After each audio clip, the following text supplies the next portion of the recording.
So let's continue.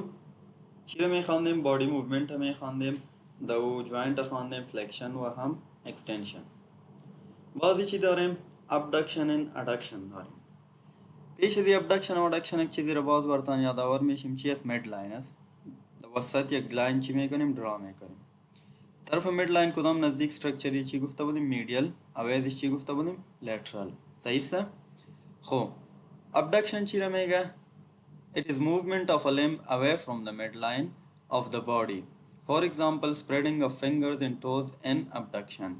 اینجا میگه midline draw کردیم یا midline در نظر گرفتیم. از این midline که وقتی حرکت away صورت میگیره، دور از midline، صحیح دورتر میشه، اینو چی میگیم ما؟ abduction میگیم. midline است کدام حرکت کی صورت گرفتی، فینگرز میبینی از midline چی شد؟ away شد. طرف laterally چی شد؟ حرکت کرد. همین حرکت ما چی میگیم؟ abduction. Another term adduction داریم. adduction چی رو میگه؟ again midline در نظر میگیریم، طرف midline که نزدیک میشه یا طرف midline ما حرکت میکنیم، همین حرکت چی میگیم؟ adduction میگیم. It is the movement of the limb toward the midline of the body. For example, drawing together of fingers and toes is adduction. فکرتان دی تصویر دیده میتونین midline است، طرف midline که کدام حرکت صورت گیر فور چی گفتیم؟ adduction گفتیم. اوکی، و midline در نظر گرفتیم، از midline away یا دورتر حرکت صورت گیر چی گفتیم؟ abduction گفتیم. abduction away بود از midline، adduction چی بود؟ towards midline یا نزدیک به چی بود؟ به midline بود. دو ترم که خواندیم abduction and adduction. next چی داریم؟ rotation and circumduction داریم. rotation چی رو میگه؟ any movement of part of the body around its long axis. کدام long axisش که است دور از aroundش یا چار چاپیرش که حرکت صورت میگیره و rotation میگه. medial rotation is the movement of the body part toward the midline, whereas lateral rotation is the movement of the body part away from the midline. same concept as midline در نظر گرفتیم، midline aroundش که کدام حرکت طرف medially صورت میگیره نزدیک به midline رو medial rotation گفت، away اگه صورت میگیره رو چی گفت؟ lateral rotation گفت. اوکی، another term چی داریم؟ circumduction داریم. circumduction چی را میگه؟ combination in sequence of the movement of flexion, extension, abduction and adduction. circumduction ببینین یک ترکیب است. ترکیب کدام موومنت است؟ تمام موومنت یک جای شده. دی فلکشن هم میشه، اکستنشن هم میشه، ابدکشن هم میشه، ندکشن هم میشه. تمام حرکت ها یک یک وقت صورت بگیره، موسو حرکت چی میگه؟ سرکمدکشن میگه. چه ببینین دی تیر برتان نشان داده، همین حرکت چی گفت؟ سرکمدکشن. اگر فکرتان باشه دی اکستنشن هم صورت میگیره، فلکشن هم صورت میگیره، ابدکشن هم است، ادکشن هم است. اپر لیم سرکمدکشنش است، اینجا هم است. lower limb چی است؟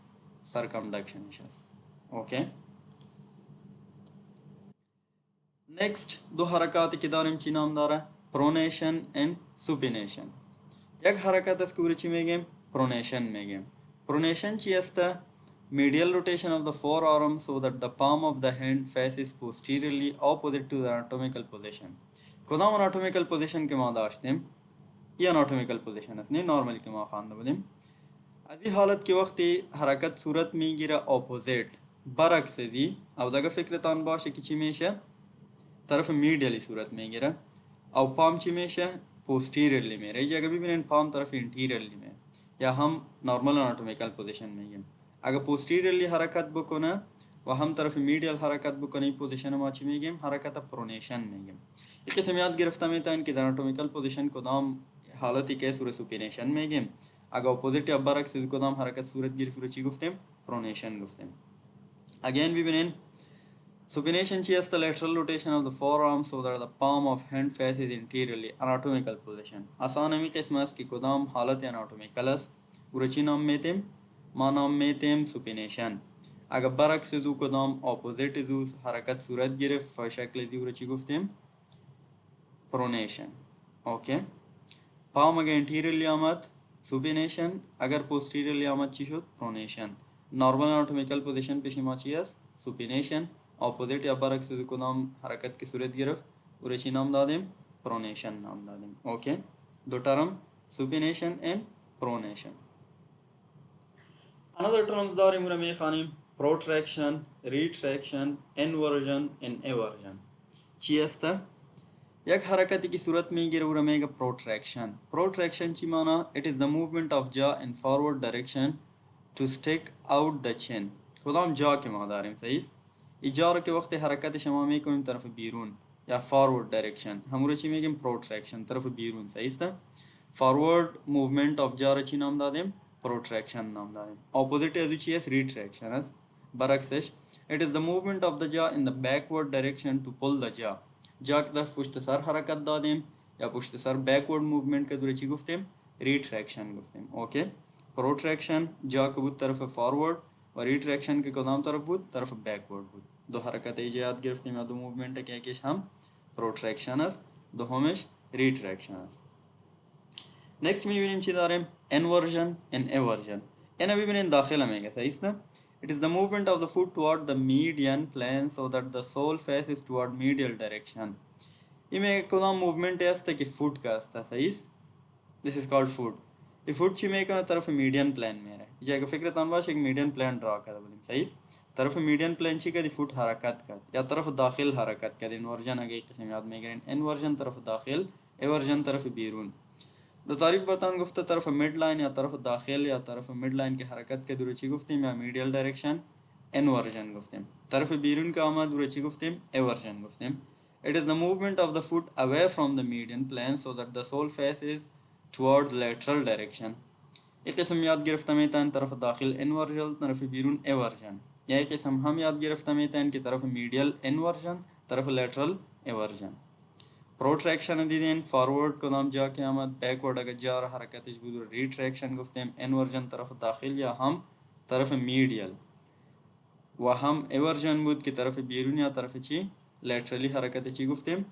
ایورژن گفتیم. اوکی. next چی داریم؟ Dorsiflexion या dorsal flexion و هم plantar flexion. दो surface ما خوانده بودیم already اگه یادتان باشه. Dorsal surface و هم plantar surface. طرف dorsal surface اگه کدام حرکت صورت گیره فورو چی میگیم؟ Dorsiflexion. طرف plantar surface اگه شده رو plantar flexion. Next میبینیم چی است اینجا؟ The flexion of the ankle joint in which the dorsum of foot bend towards the interior surface of the leg. این لگ است همراه ما. لگ هم یک طرف interior surfaceش کو کدام چیز فوت موومنت شده موره چی میگیم ما؟ دورسی فلکشن میگیم.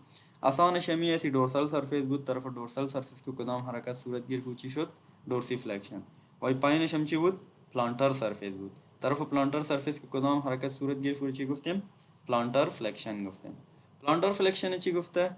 The extension of the ankle joint in which the plantar aspect of the foot faces backward. طرف backward के मेरे रुचि गुफ्तम plantar तरफ forward या तरफ interior of surface of leg के मेरे फुर dorsiflexion. Again very आसान है. dorsal या तरफ dorsal के कदम flexion सूरत गिरफ dorsiflexion गुफ्तम और तरफ पाइन के कदम हरकत सूरत गिरफ रुचि गुफ्तम plantar flexion गुफ्तम. Okay. With this तनवतन पूरा शुद्ध. I hope एक चीज़ याद गिरफ्ता वाशन. And thank you so much for listening.